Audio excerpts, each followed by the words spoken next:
Hello everyone, and welcome to the new episode of Files Obscura. Of course, as your host, I'm Aaron, and as always, I'm joined today by my buddy Vlad. How's it going? So, we normally have a few more guests, and this episode was actually supposed to be a collaboration with another podcaster. However, due to some complications, we had to work some things around. But we are going to continue on with today's topic, the Setagaya family murders. Now, this story, it threw me for a loop. There was a lot of evidence to go through. There was a lot of possible things, from web sleuths over the years, different articles. Also, there was the translation issue because this happened in Japan. So Google Translate isn't always the best help. Yeah. It sucks. Because, I do go, try to go through the effort of finding, as much accurate information as possible. But again, as I said in the first episode, I don't try to constrict myself to being 100% true, because sometimes with the tales we cover, you're never going to get that. It's just, it's always going to be sometimes a he said, she said kind of case. Sometimes you're going to get a lot of evidence that, sounds really good, or it could be completely bullshit or unrelated, or the possibilities it brings up is just out of the realm of what seems possible, which we're going to get some elements of that in this case, actually. Yeah. So when you deal with this stuff, kind of stuff, it's just, I don't know. This was kind of like the heart of the things that I was thinking about when I first formed this podcast. It was cases like this that really just make you think, just what happened, Well, this has me really curious. I really want to see what it is. Yeah, I know. I hyped this one a lot over the past week whenever I was talking to you guys about it. So, like I said, it's just the two of us. We're kind of back to our roots. So I guess, let's just get into it, So, as always, we start every episode off with two truths and a lie. If you've never played before, audience, now's the time. We will give, I will give 3 statements. One of them is a lie, and Vlad here will also try to guess along with you and determine which one you guys think is the lie. And as we read through the story, then, we'll come across the truths and you'll figure out which one was the lie. So with that out of the way, let's get into it. Vlad, are you ready? I'm ready. All right. Statement number 1. The man responsible for the murders may be a traveler, possibly even of Korean descent. It's a strange thing because we're talking about a case in Japan. Mm-hmm. Okay. So, all right, well, simple. It's very simple. I don't... Obviously, you can't determine yet. Yeah. But yeah, men believed to be responsible for the murders, maybe a possible traveler, possibly from Korea. Statement number 2. The mother of Yasuko, who was the mother of the children of the murderers, her name was Yasuko. She would be the first to find the family after finding a bloody trail of footprints leading from around the house. And when I'll explain more about the house structure and the family structure and everything. Long story short of an explanation, they lived in a duplex. Mother was the neighbor. So that's how she knew so quickly. Okay, all right. Sounds like I said, I don't know anything. So. Okay. And then statement number 3. The killer possibly lived with his family, given some facts that you could deduce from the evidence that we found that the killer left behind. So he's not your typical killer who plans things out, in this thought. He's just somebody who lives with his mom still, When you think stereotypes of people who live with your mom, you kind of get that idea of the, shy, nerdy kid who's either misunderstood or whatever. So, all right. Well, out of I don't know, man. Yeah, especially because it's such an out there case for you from the realm of what we know about. I'm actually gonna go ahead and say the first one. You think it's the first one? Because I don't. See. There's nothing to really I can't. I don't know why. I'm just kind of guessing at this point that it's possible this guy's not from Korea. I mean, yes, it's truly possible he's not from Korea, So it's, I'm just going to go with that one. That's the one. That's You think the first statement that the man responsible for the murders may not be a traveler, possibly from Korea? Yep, I don't think he's a traveler. Okay. Well, audience, you will take your time, decide which one you want, but we're going to go ahead and dip into the tale. Okay. So we're going to go into a bit of context, okay? So the story of the Setagaya family murders kind of takes place a little bit around New Year's, actually the day before. For us, traditionally, when we think about New Year's in America, it's a happy, fun time.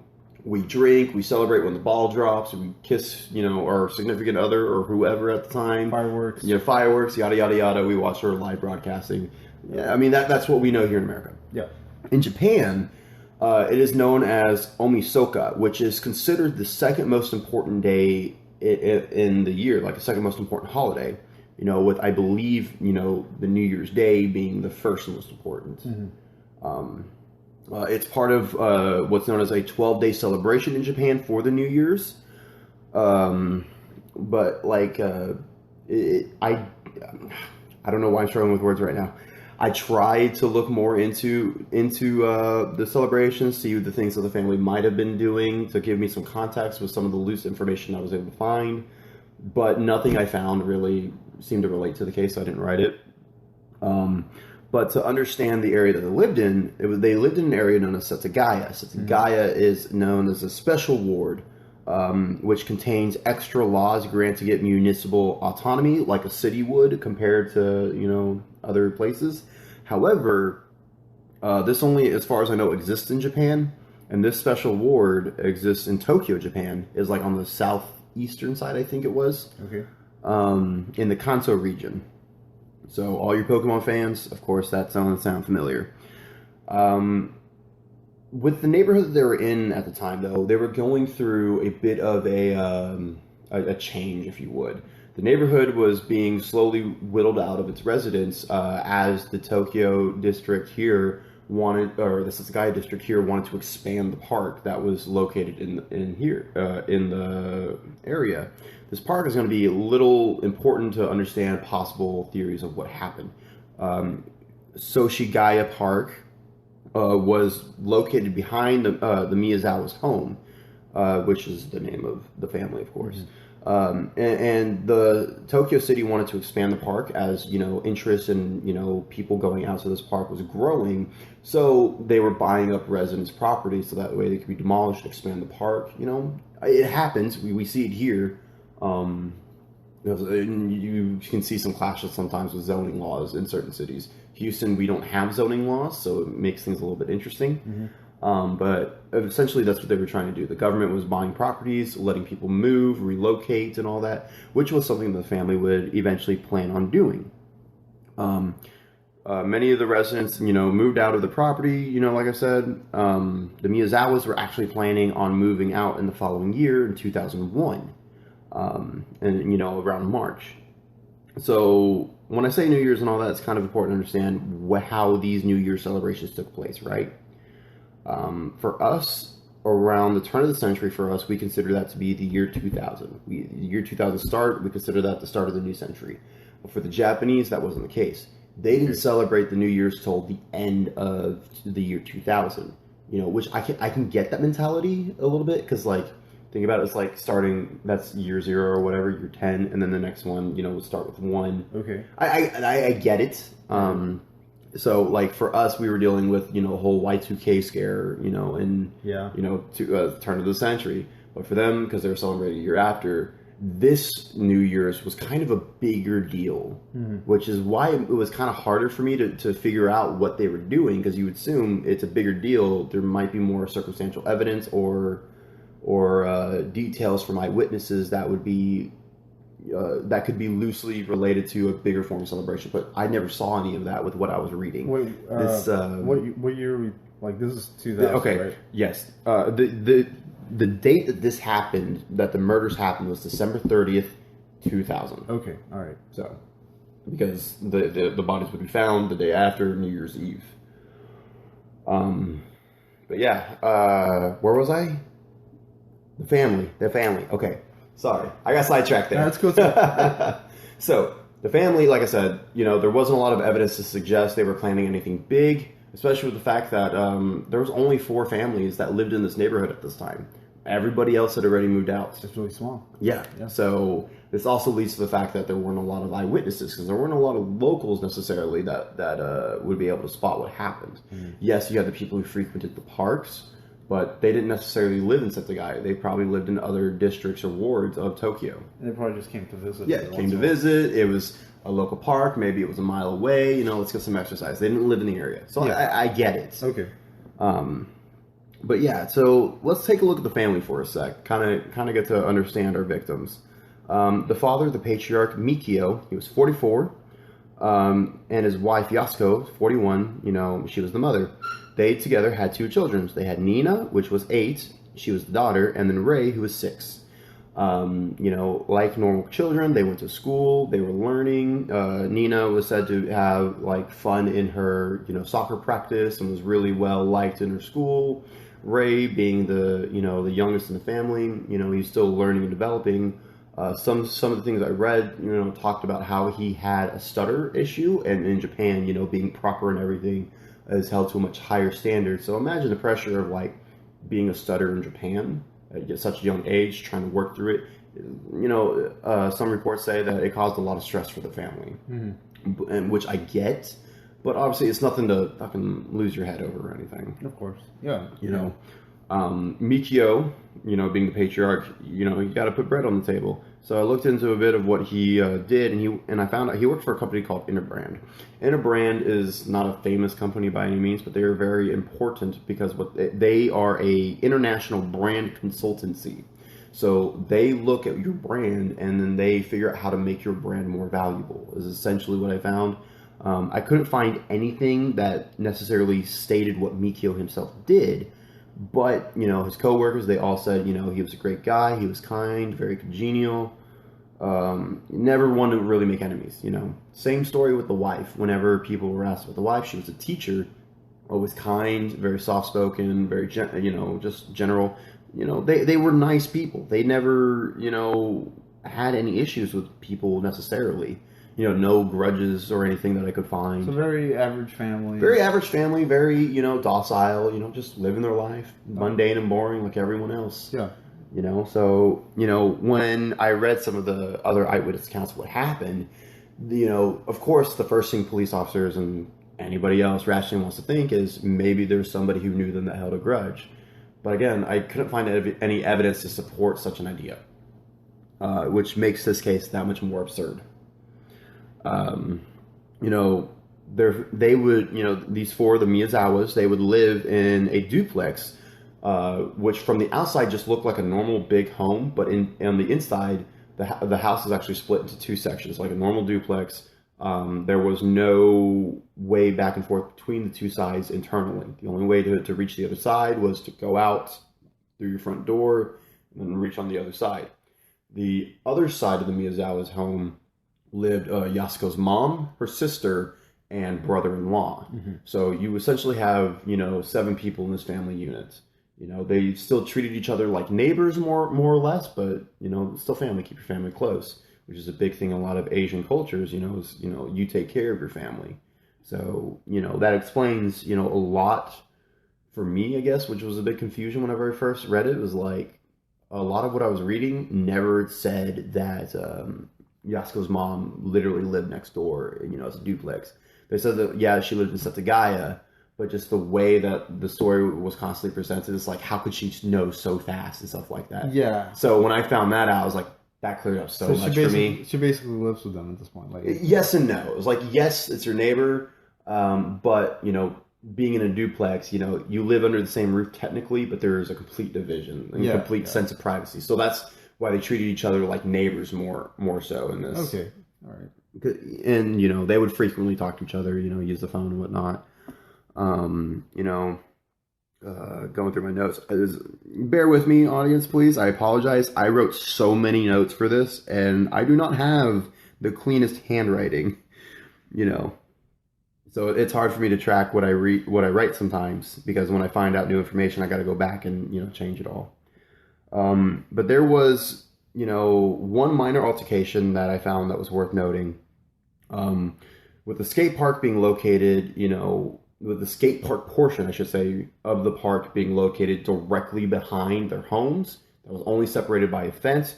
The Miyazawas were constantly going to deal with, skaters and, just general punks and teenagers, Again, this was the year 2000, we got a lot of, grunge and, anti-government kind of movements and, anti-establishment movements, even in Japan at this time. Yeah. Obviously not to the degree we had in America, but, I mean, it's everywhere. Yeah, it's everywhere. So there was an altercation that happened with Mikio that happened directly behind the Miyazawa residence. There were moments of irritations by teenagers who frequent it. The moment specifically happened a few weeks prior, where Mikio would go up to a group of loud and obnoxious teenagers, with one eyewitness claiming that they were part of a Japanese motorcycle game called it was like Bozo Zoku or something like that. Tried my best to find a pronunciation for that, and again, I should have started with the beginning. If I mess up any pronunciation in this, I apologize. I don't speak Japanese. I'm a Texan. Sorry, but that was one instance that was worthy of note that I saw on a few sites that happened a few weeks prior. All right. But there wasn't anything about it that suggested that they were going to hold a grudge. So it could have very easily just been suspicious people, but not. Yeah, like when I see this, the first thing that comes to mind is a situation of like, say a family goes to a park, dad's dealing with a bunch of like fucking assholes, across the ball court. It's like, hey man, can you keep it down? Like that's the impression it gives me. The chances of one of those guys like coming over and like, just I'm gonna brutally killing. Yeah, just like no. Like it's definitely worth noting because of course we don't know what happened. But it's just, I don't know. To me, these guys aren't worth mentioning. Yeah, but it shows you the type of environment that they're around. Because another strange occurrence I found actually happened a few months prior, back in the summer, around June, July is whenever these were first being reported. Neighbors began to notice that a lot of the local animals would be found dead. Rumors spread of rodents being found dead, brutally tortured and just ripped apart, along with a few stray cats either disappearing or being found mutilated. One eyewitness recounts seeing a stray cat that they were very familiar with one day being spotted without its tail. I'm getting like flashbacks to Kentucky Vampire. A little bit, yeah. And reading these, of course, I get flashbacks to other familiar cases that we all know. Like the Green River Killer is one that comes to mind about mutilating animals and stuff like that. It seems to be a common trait. Yeah, but then we're gonna dip into the McDonald's triangle and why that's good to use and completely bad to use, and that I think is an episode for the future. So we'll dip into that another episode. But yes, if you're interested to do your own research, the idea of mutilating and hurting animals comes from what's known as the McDonald's triad. So definitely look that up on your own if you're interested in, deviant or criminal psychology. But definitely know it's not something we use now to determine, serial killers or anything like that. Because it's just not enough evidence to support it. Yeah. So, but yeah, like you now have these reports, looking back, hindsight being 2020, some asshole gangs, in a nearby park.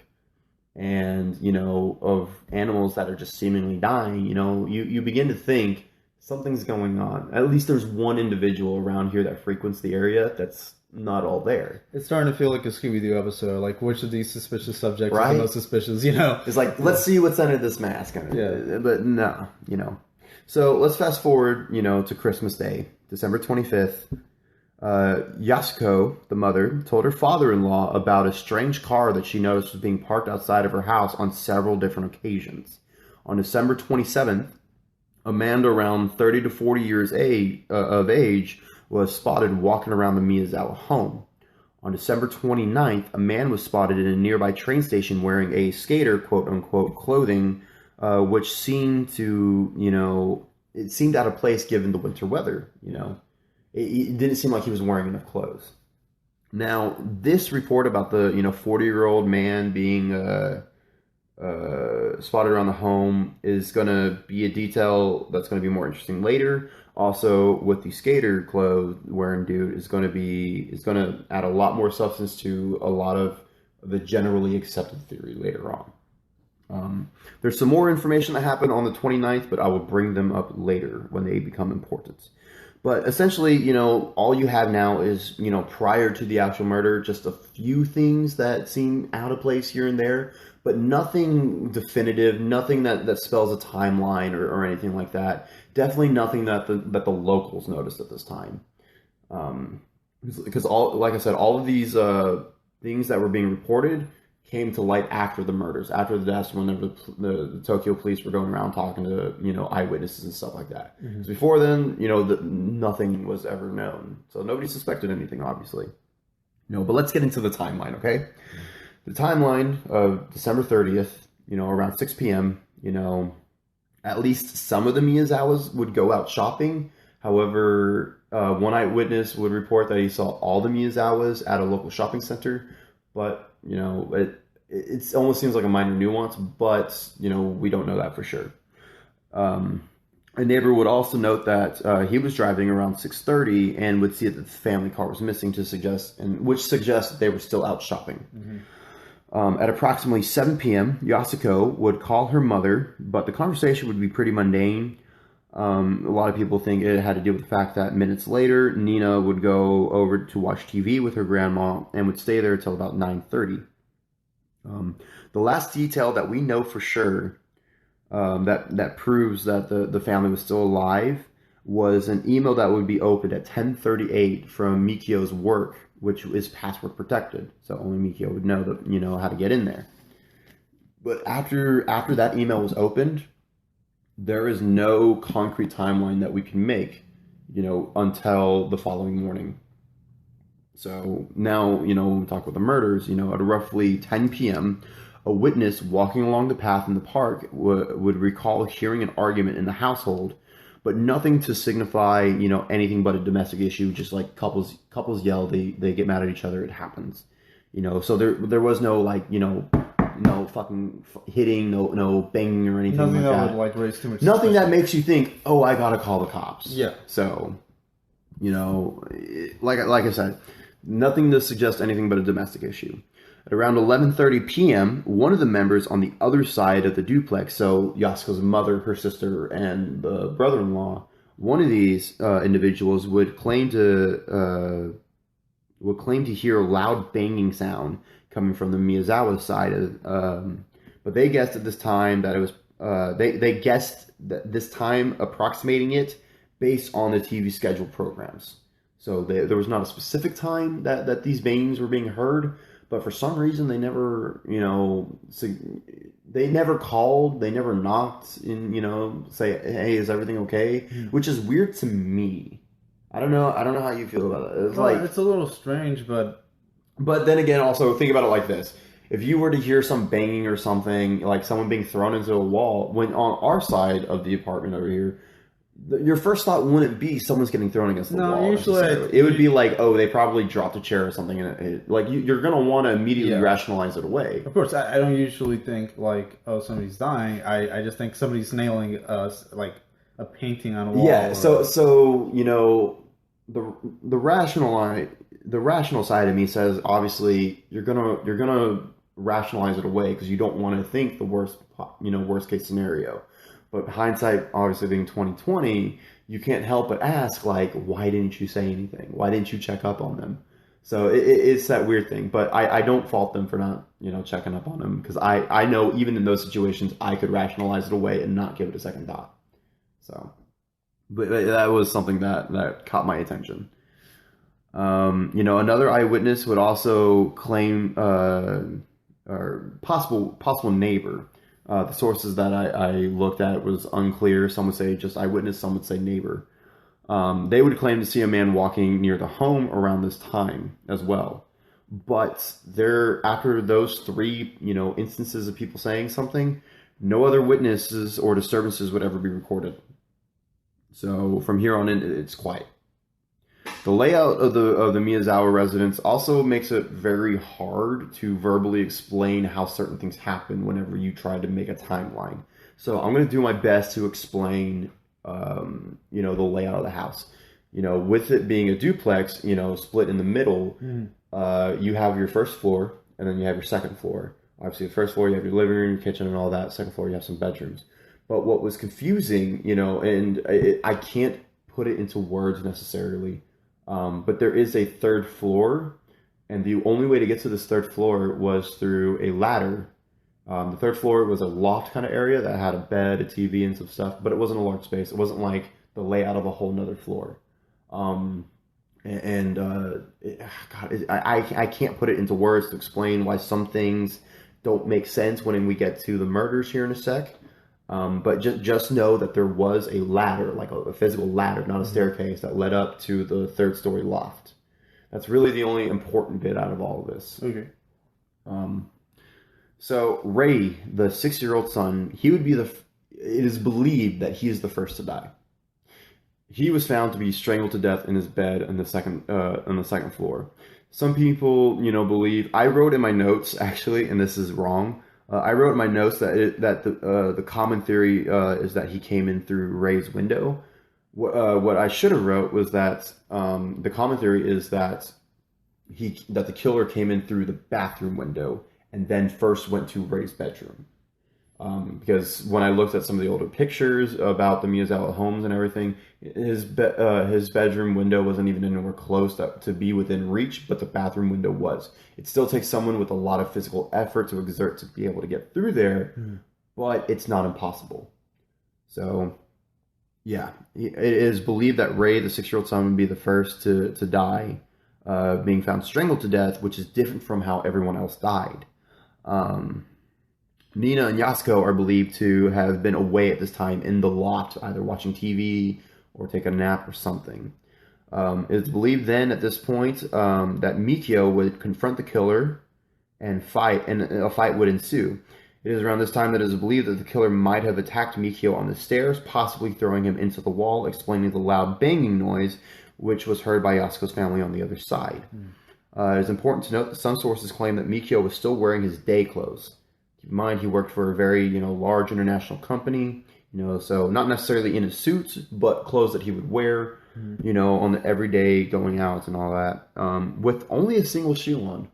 Huh. Yeah. That's an odd detail. It is a very odd detail, and there's no theory or evidence to suggest why. It was something I saw constantly reported, so it felt that it was important enough to write down. But yeah, so it is believed that he was the next to die, trying to, obviously defend his family. If you go through this theory, it would suggest that he didn't even know his son was dead at this point. Might have, might not, because we don't know the timeline of the case of what happened whenever the killer entered. Yeah. Everything is up for speculation. But the killer would brandish a sashimi knife that he personally brought, and this is what he would use to kill Mikio, constantly stabbing him in the neck several times until he fell dead. At some point, this knife would break, but the killer may or may not have known it at this time. But either way, he would eventually find out that the knife that he brought was broken. He would then go to retrieve a second blade from the family's kitchen. This is the blade that he would use to then attack Yasuko and Nina, as they would be found dead at the base of the ladder leading up to the loft. Investigators believe that the killer possibly had a hatred of women due to the sheer number of attack wounds and the ferocity of the wounds, most being made, after their death. So he was a little more aggressive on a lot more aggressive, not just a little. And not just for this case, but for any case, look at the pictures and stuff at your own will. I'm not going to tell you to go look at them because some of them are just truly graphic and stuff like that. Yeah. This is one of those cases where look if you want to. I'm not going to tell you to look at it though, just because it's vicious and it's hard to look at sometimes. But after personally seeing that, I think it's a very safe bet to say that this dude had some sort of either mother issue or woman issue just down to his core.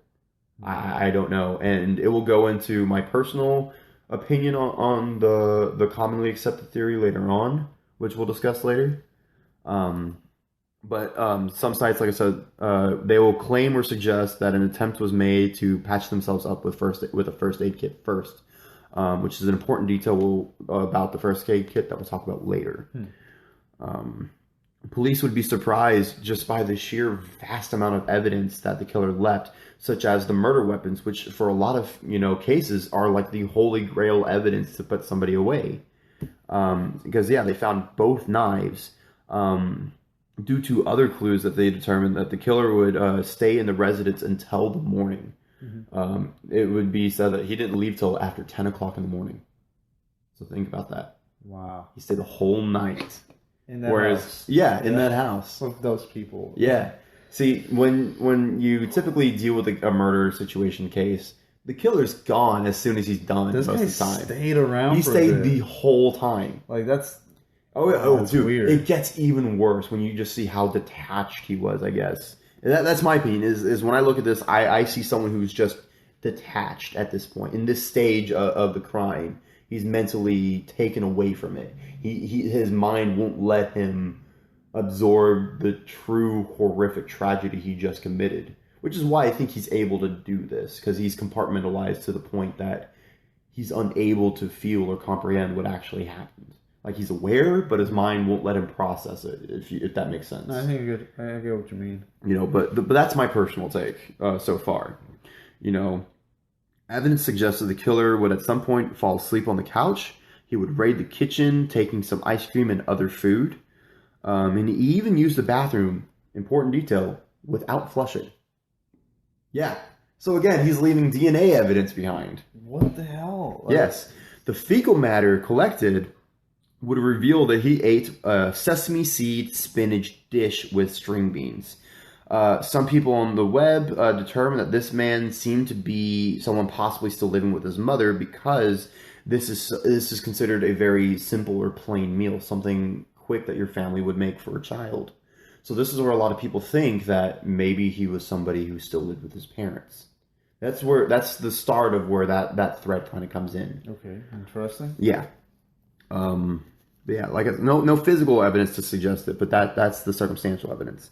The killer would also left many footprints, muddy and bloody, that led investigators to find a specific shoe brand popular in Japan, but the shoe size specifically was Korean. Yeah. Yeah. There were other towels and women's sanitation towels covered in unknown blood, meaning that we don't know whose blood it was. He left other items of clothes around the house, and examinations of the clothes helped determine that they were not washed in Japan due to a different water system leaving different mineral deposits in the clothes. I didn't write it in here, but some of the details I read suggested that the clothes were washed in Korea due to the difference of a soft wash and a hard wash, which is basically what minerals are in your water whenever you wash your clothes that the region uses. So whenever they looked at the clothes that were found that were left by the killer, they showed that they were not washed in Japan, which is very interesting. Very odd. It threw me for a loop. I was like, at this point, I'm more just kind of taken aback by just the fact that he did not care. He did not care. Like, did they just kill the family and then he started hanging out? He acts like he lives here. Just throwing his clothes everywhere, eating whatever he wants, just whatever, sleeping on the couch because he can. It blows my mind. Yeah, and wow. I mean, just the total lack of respect for these people. Mm-hmm. And on top of that, the total lack of because this should give him away. By now, he has left more than enough evidence. If this happened today, he would have been caught tomorrow at latest. But again, this also, and it's going to be important, and I'll explain later. It's important to note that this happened before 9/11, which changed a lot of things about international crime too. And I'll explain more about that in a bit. But there's a lot more things that he left. Like, one thing was an iron handkerchief, which is important to a different theory about who this might be, and I'll talk about that later. And a certain brand of cologne, which was also found in our next important item. The killer would leave behind a hip bag. So kind of like a saddle bag, if you would, but smaller, which was very popular with skaters and stuff in Japan around the time. The interesting thing about this bag is that when investigators opened it, they found grip tape, which is, of course, used on skateboards and stuff like that. Of course. They found the cologne, which was found, they found traces of the cologne, I think, which was also found traces of on the handkerchief.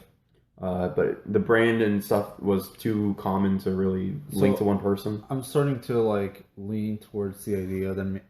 Well, hold on. I know. I'm gonna let you finish that thought, but let me get to the last little bit because this is actually my favorite part. Okay. All right. Okay. So the last thing that was found in this bag was sand. Now, sand does not sound very interesting, I know, but let me tell you why it's interesting. When you analyze sand, you are able to tell within 50 to 100 miles the region where that sand is from. So when you look on the scale of the globe, it's pretty fucking precise. Mm-hmm. When they analyzed this sand, it was linked to Edwards Air Force Base. Now, I'm looking at the look on your face. That doesn't seem to ring a bell in you. No. Edwards Air Force Base is where it's a very, not like to the scale of secret of Area 51, but this is a place that is very famous for, you know, a lot of flight tests and everything. It's a very important Air Force base. Okay. So now this is where you can kind of get some speculations. This is the military personnel. The reason why the handkerchief was important is because for a lot of active duty soldiers here in America, I don't know if this is specifically for a branch, and I feel kind of ashamed that I don't know this, being from a military family off the top of my head, but it is a very common thing to have ironed handkerchiefs as part of your uniform, at least I think for Marines, but I think for other military personnel as well. So that's where some people begin to speculate. Maybe this is, you know, some foreign traveler from America. Maybe this is some military personnel, which is maybe a reason to explain why we don't know who it is today, because maybe he's being covered up or something.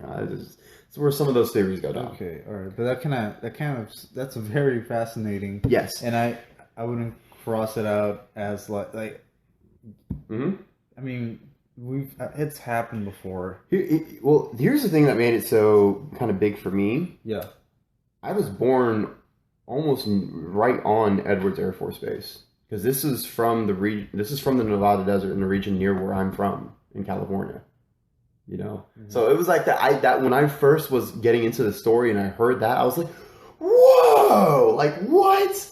That's so like weird. I was born around the time this dude was around. If it wasn't military personnel, is it possible to argue I was within, you know, fucking 2 miles of this dude? It's really wild. Like by the way, I could totally see it happening. Like you get an American guy who's just like out of town and just hanging out, you know, in some place, and some people piss him off, and he's like, hey, why don't I just kill him? What's the consequences, you know? And being prior to 9/11, that's probably exactly what could have happened, you know. But you know, and like I said, we'll talk about it later. All right. But 9/11 really is going to change a lot of why it's no longer possible now. Okay. But yeah, so that sand was kind of like a big thing for me. However, this bag itself may be completely unrelated, and I'll explain why in a minute. But let's go a little bit more with what we know about the timeline, okay? We know also that the family's computer would be used at 1:18 a.m. to access a site that was previously bookmarked by Mikio. I did not write it in my notes, but it was for a theater group or a theater production that Mikio was very fond of, because Mikio actually had a passion for theater. So it wouldn't be, you know, impossible to roll that out. But the killer is also believed to have accessed, you know, other sites, from what we can see in the browser history of them finding other sites, but he would never go out and search for any specifically on his own. He would only go and find websites that were bookmarked by the Miyazawas. So I'm guessing trying to get in the mind of the family, understand what they were about or whatnot. Don't know, honestly. That is odd. Yeah. But the computer would be accessed one more time at 10:05 a.m. Before, you know, the killer would then unplug the computer. And it is believed that after this time, we still don't know when, but it is believed after this time he left. When, you know, the police would eventually come in and all this, they would also discover that he had grabbed a lot of the family's IDs and credit cards, which would be found in the living room. And a lot of people believe that he was trying to maybe access the PIN numbers to these cards and stuff like that to try to withdraw money. Yeah, no, today the guy would totally get caught. I mean, you can like track that shit. Oh, yeah. I mean, we have LifeLock. Yeah. You know, LifeLock itself is, you know, very, very great. I've had, unfortunately, I not me personally, but I do know somebody who actually had their identity stolen. But because they had LifeLock, they were able to get all of their, you know, account information back within like 30 minutes. You know, it's crazy. yeah, and I believe he told me that the dude was supposedly somebody from like Canada. So it was like, how? But then of course the internet, you know, you can find anything and everything if you're not careful. Mm. Um, Another interesting things that the police would find is that the killer had also taken the time to grab what would essentially amount to just be garbage from the family, and he just threw it in the bathtub.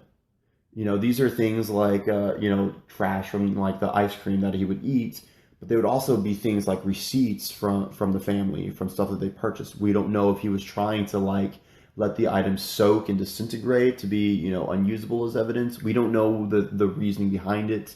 We don't know if this was something ritualistic to him. We don't know if this was something like he attempted to get rid of some sort of evidence and gave up. There's a lot of weird details. Yeah, there's so much about it. Like, there's so much things that happen that make you say, how wasn't he caught yet? I feel like hearing this, I'm like imagining an I Spy book.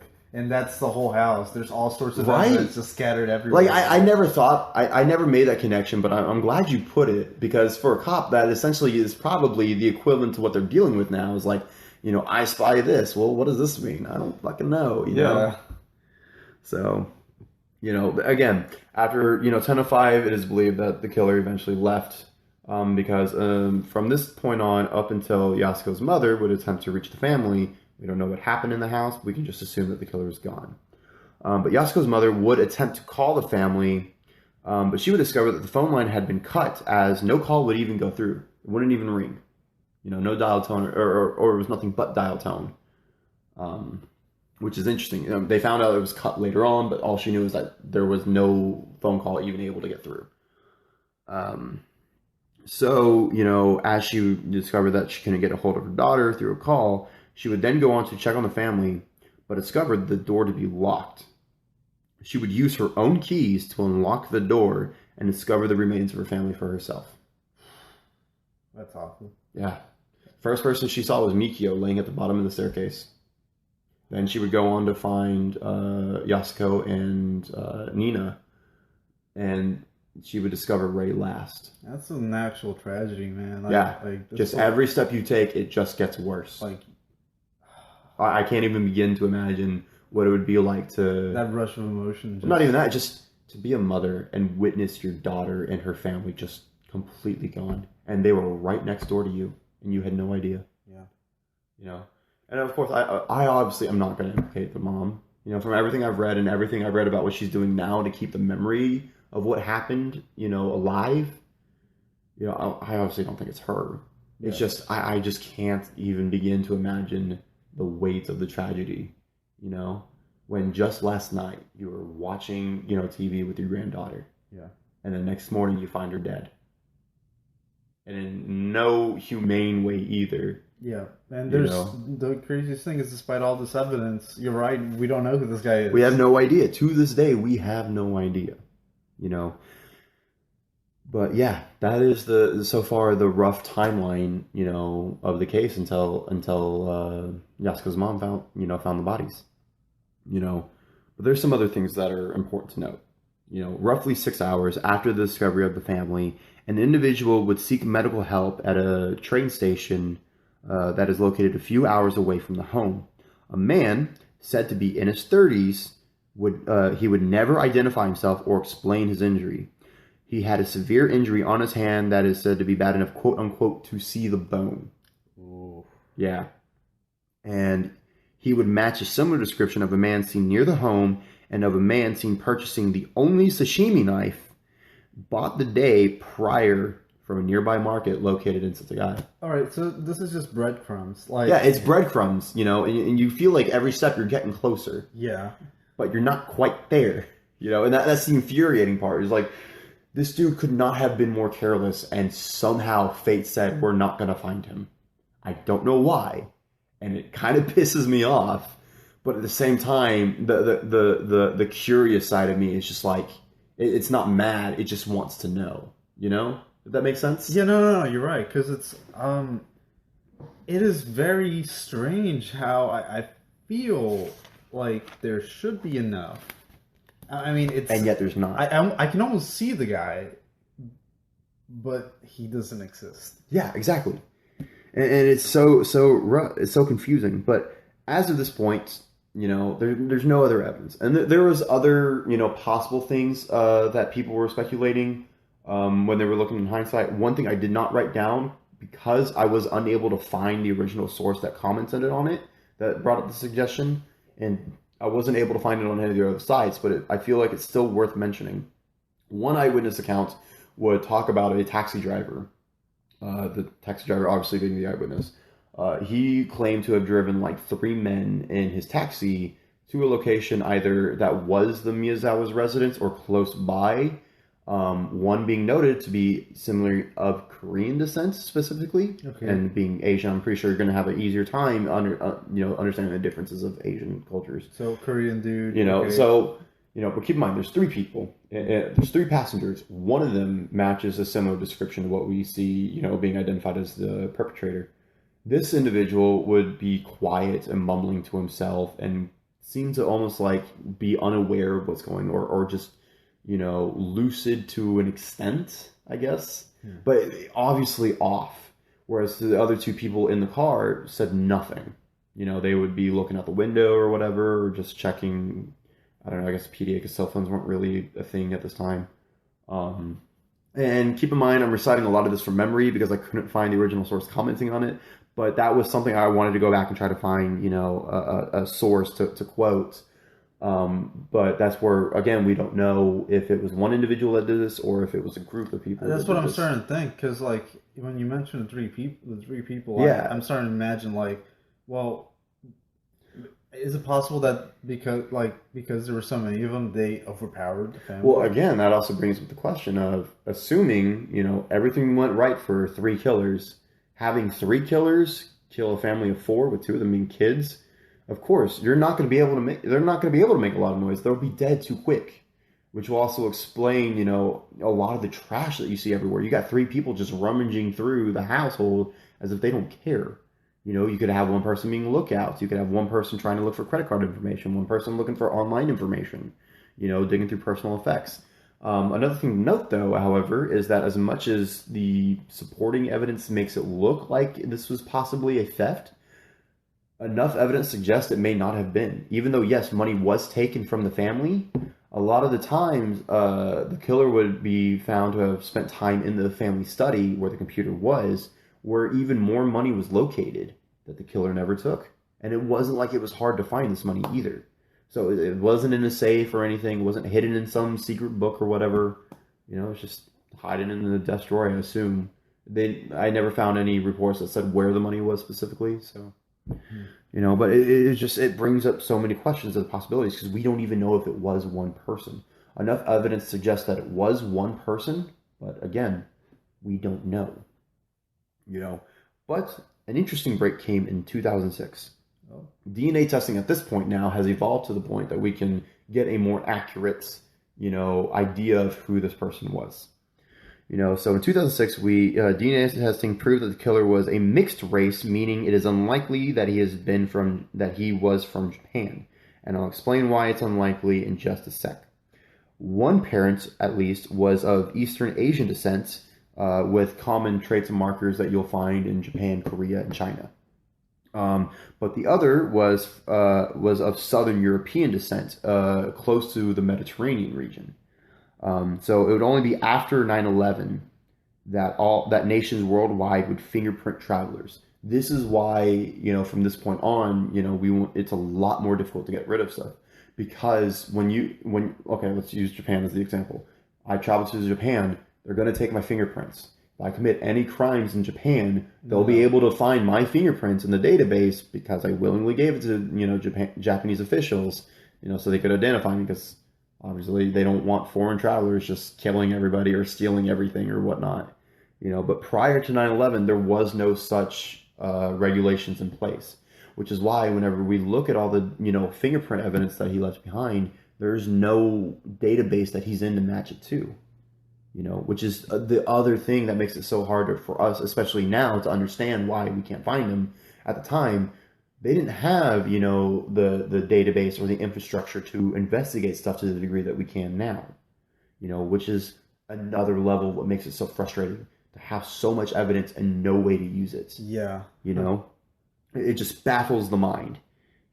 Like I said, but since it was never found in Japanese criminal databases, it made it more likely the killer traveled from abroad. Because you can even argue, say, this person has a history of mental illness or a history of violence. You can assume if he was from Japan, he would be in the criminal database.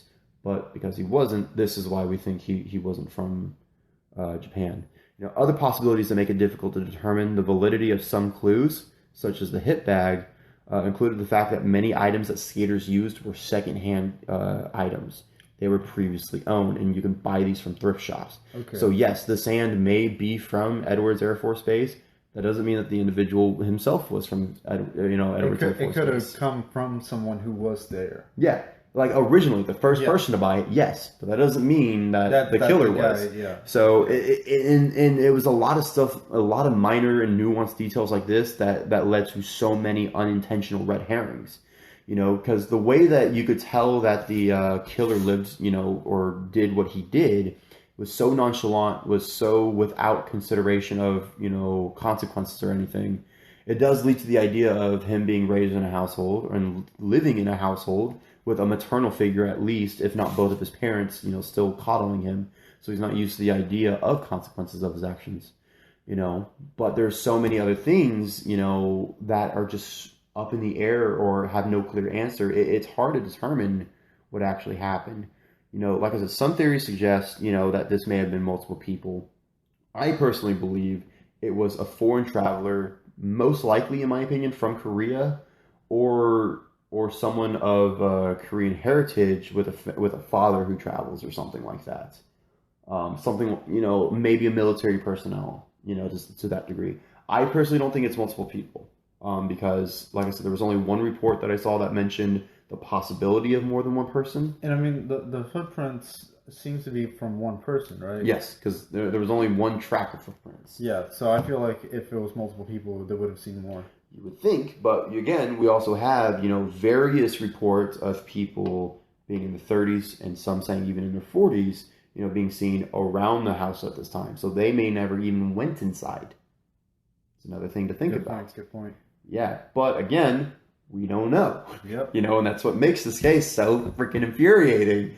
Is that there's so many people, and keep in mind too, this is still an active case. 21 years on, this is still an active case. Or 20 years on, it's still an active case. The Yasuko's mother won't even let the Tokyo officials tear down the property.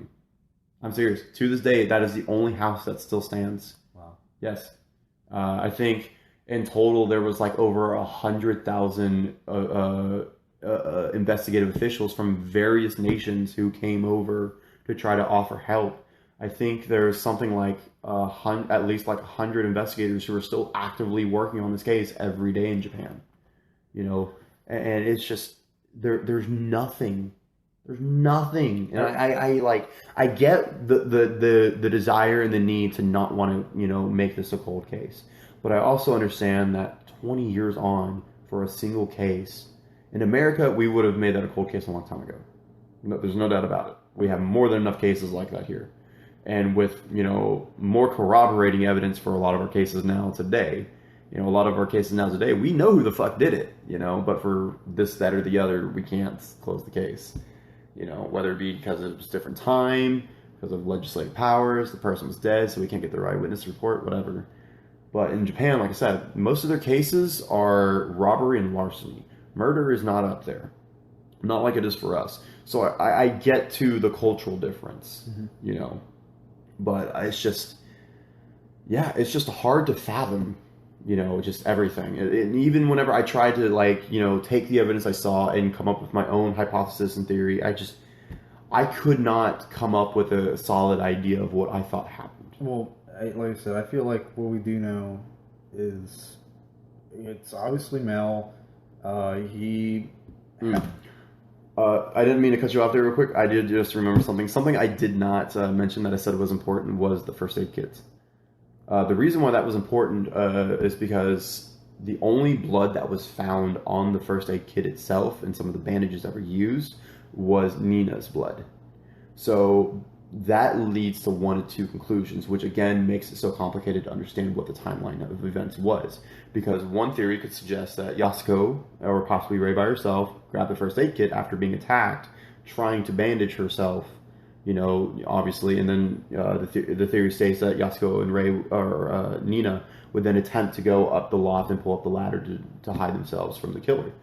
But another theory suggests that the killer had used the gauze and everything to wipe himself of Nina's blood.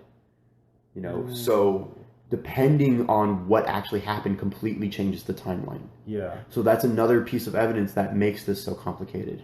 Like, the evidence is there, but we don't know, what use it has to serve us. So, not to dip too much into, stuff we've already just covered, it is a very complicated tale. It's a very hard one to dissect and understand what happened. I've given my thoughts on it. I just, it's confusing. It's a mind fuck, and at the same time, taking the puzzle element, if you will, out of this, you have the tragedy of a family who died, and 20 years later, we still don't know who did it. They still don't have justice. And it hurts to see, because at the end of the day, whenever we do research, these stories and stuff like that, I have to remind myself, like, these are still people. Yes, I'm reading them, and to me, it's just a story because I was never there, I was never part of it. But I also have to make myself painfully aware that this happened. People died, and the killer is still out there. Possibly in the United States, possibly in Korea, possibly in Europe. We don't have a fucking clue. And a big reason why this kind of meant a lot to me in that sense, if you will, is because lately there was a report that came out that there is now a new suspect for the Madeleine McCann disappearance. A man who is in a German prison for an unrelated crime is now believed to be the prime suspect, due to some new evidence. I personally have not looked more into the case about the new suspect, but the original Madeleine McCann disappearance is something I know very well. There's a very good documentary on Netflix about it too.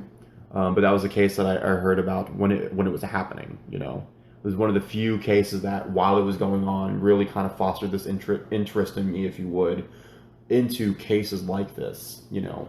Where you have evidence of things that happened and you don't know what the answer is, or you don't have the evidence and you want to point fingers. And it's stuff like that. I know, me personally, I can get bad about over what I call the Sherlockian approach, where you detach your emotions and look at it as a puzzle. And I do that a lot personally because that's what interests me. But I also feel like, to a degree, it dehumanizes me, and I don't like that, So when I try to read these cases, I try to balance that. And this case isn't like it was for me whenever, I did Black Wall Street. Yeah. Black Wall Street was just hard to just even digest, because it was just, there was no mystery there. It was just pure tragedy that white people try to wash away. And it sucked. It really hurt, because there was no puzzle aspect for me to escape to. It's just there. Everything's laid out. It was just tragedy on tragedy. Yeah. The unknown element to it is the fact that we just don't know how bad it truly was. That's the only unknown element. To this, there's genuine mystery, and it's easier for me to get, lost in it. But I don't know why I'm getting up on a soapbox here. I feel like part of the culture with this is that I guess people like me who get interested in these topics get too engrossed in the information without being aware of the real reality of the case, if you would. Yeah. And I guess that's why I'm wanting to make that comment now. I don't know. I don't know why I felt the need to point all that out. It's just well, I mean, I think it's important to point out. Just this stuff we covered, quite often, and it's I think when I did Kentucky Vampire, it was not a mystery, but it was very much like just a tragedy. It's a tragedy. As far as cases go, it was definitely a different one, which is why I was more than comfortable with it being on the show. But yeah, like there was no mystery to it. It just was a tragic thing that happened. Yeah. And it's it's hard, because we have such an umbrella of things we could use for our stories. I know I personally like looking into aliens and disappearances and stuff like that.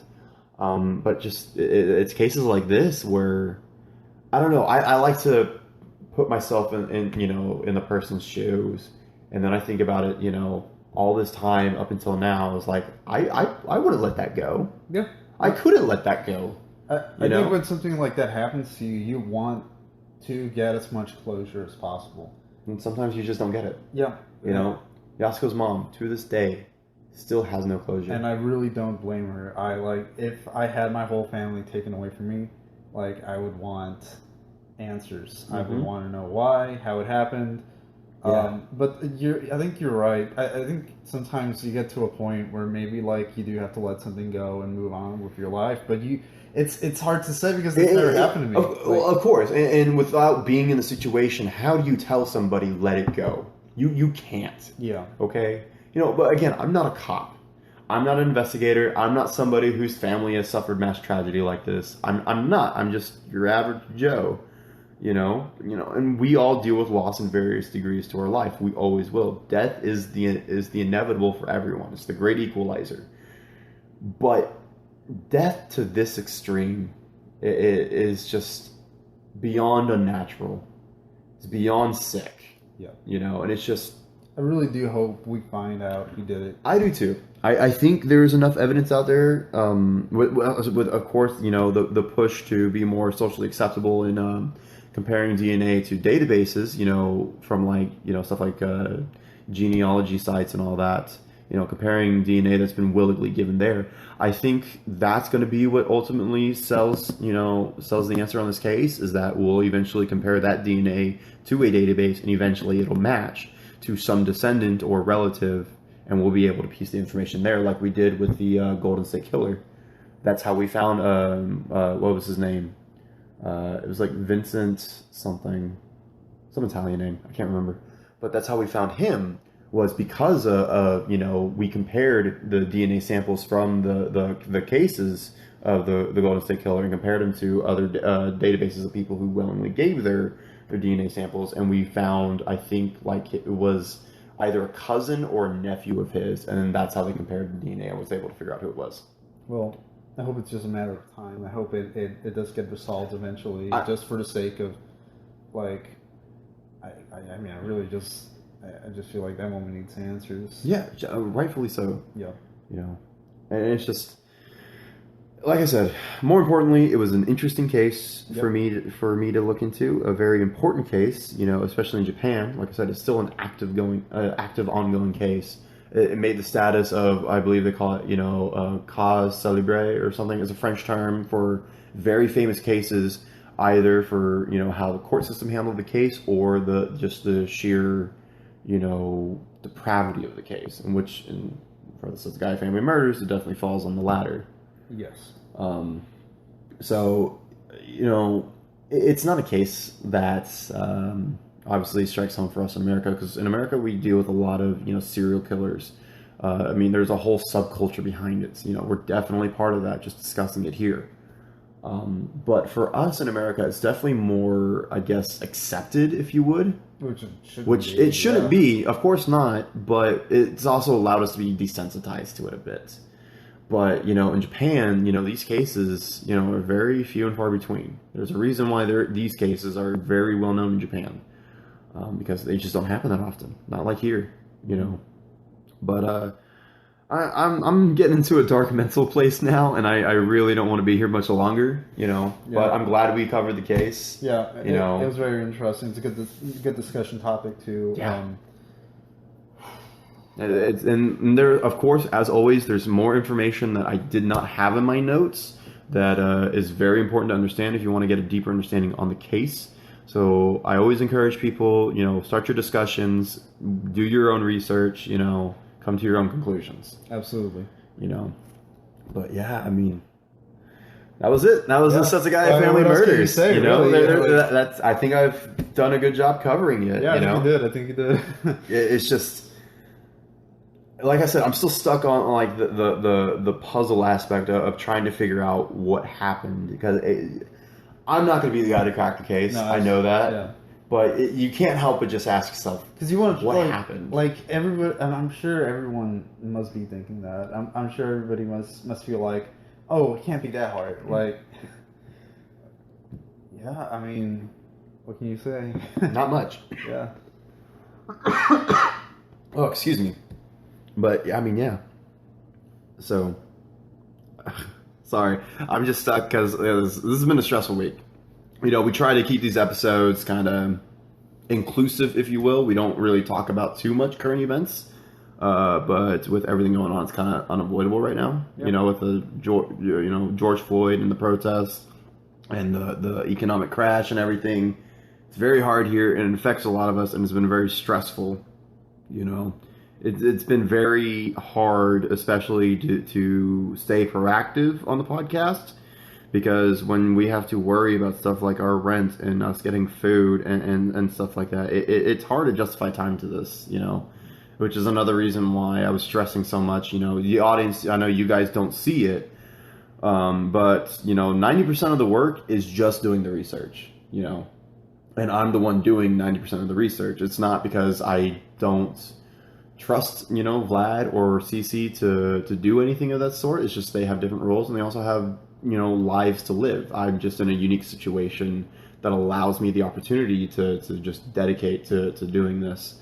But that's, you know, becoming harder and harder to do so lately, because, you know, like I said, because of the economic crash, because we're suffering the worst, you know, unemployment rates since, you know, the 1929 economic crash. You know, the stock market crash, as you know. And as you can tell, obviously, I have not gotten a lot of sleep. I have been stressing, and it's making me hard. It's making it hard for me to gather my thoughts too. Which I'm just trying to get to the point of it means a lot whenever you guys do listen to our episodes and do give us some feedback and do tell other people about it. You know, we can only improve when you guys A, listen, and B, talk to us. You know, we're still very small. We just got our Facebook page up finally. Yeah. You know, and very exciting. Yeah, and I'm hoping that we slowly grow there and keep an active community. We are working on setting up our Discord page too. It's not ready yet, as we're trying to assign certain roles to people and getting the right bots up for whenever we do, you know, make new episodes and all that, so everyone will be on the same page. We still have, you know, our Twitter and our Instagram, which always follow. All this stuff you can always find at Files Obscura. Should not be hard to find us. I've made sure several times on my own end that it's easy to find. However, you could also go onto our Anchor page or our Facebook page, and you'll be able to find our web links to any of our other sites that we use. Twitter, Instagram, and Facebook. Yep. So, you know, definitely stay in the loop, because we have 2 collaborations that were planned. Like I said, this episode was supposed to be a collaboration, but due to some issues that could not be resolved in time, that wound up not being the case. But we, like I said, we do have 2 more collaborations coming up. I personally will be working on a collaboration tomorrow. And once that episode is recorded and up, I will go ahead and let you all know where to find it at and the podcast. But it's definitely in the same realm of what we do. You know, the person that we cover that I'm going to be working with on that collaboration, she does a lot of true crime and unsolved cases. Cool. And it's not the well-known cases. You know, these are a lot of isolated cases that require a lot of research and personal time investing in. And so it was right up my alley. How could I say no, you know? Absolutely. I'm really excited for that. That's going to be cool. Yeah, and you know, as we branch out and gain more friends for this, I know we're going to grow. But, you know, audience, this is where it's really going to come up to you. You know, we only grow when you tell us what you want. We only grow whenever you think we're good enough to let other people know about our show, about our episodes, about the content we make. You know, granted, we're never going to appeal to everyone, and it's a fool's journey to try to. But, you know, unsolved crime and stuff like that is such a big niche. It's hard to get, you know, popular in there.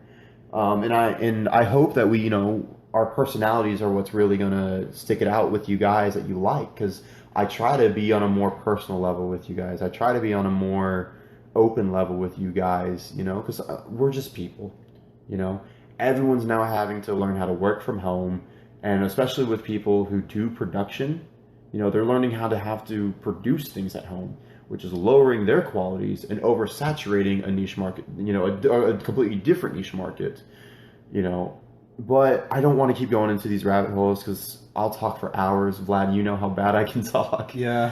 So, I like I said, it means a lot whenever you guys do listen and you do give us feedback. It means more than, the heavens and the earth to me right now.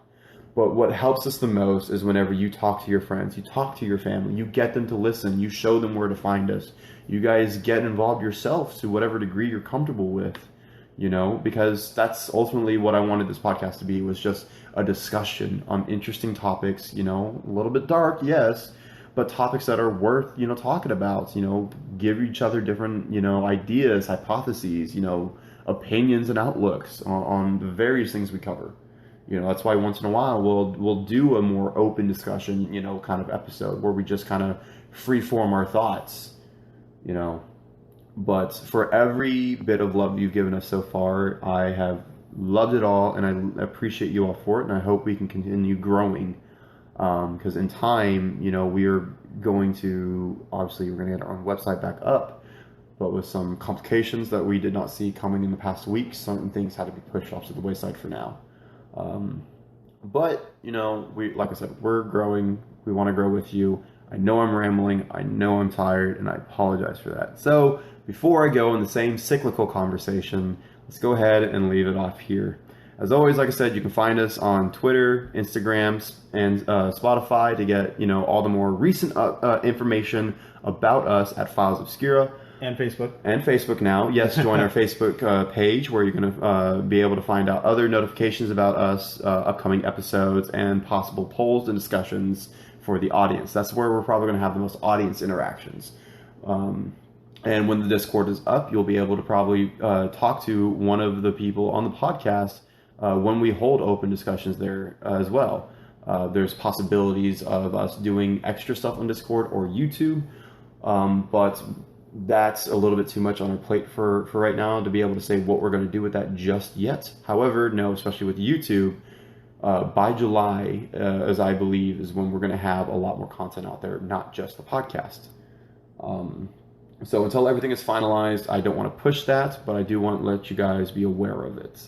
But yeah, I think I've said everything I needed to and repeated everything I needed to. I think we're good. I think we're good, So this was definitely a fun episode. I can't wait to see you guys next time. Hopefully, assuming everything still remains on schedule, the next episode will be a collaboration episode. Fun. So when that is out, we will let you know. As always, we hope you guys have a wonderful day. Be safe. Yep. Learn to love one another, especially with everything going on. Wash your hands. Wash your hands. Wash your hands. Learn to be nice to people. The same things your mom and dad taught you growing up. Just just don't be stupid. With everything going on, just don't be stupid.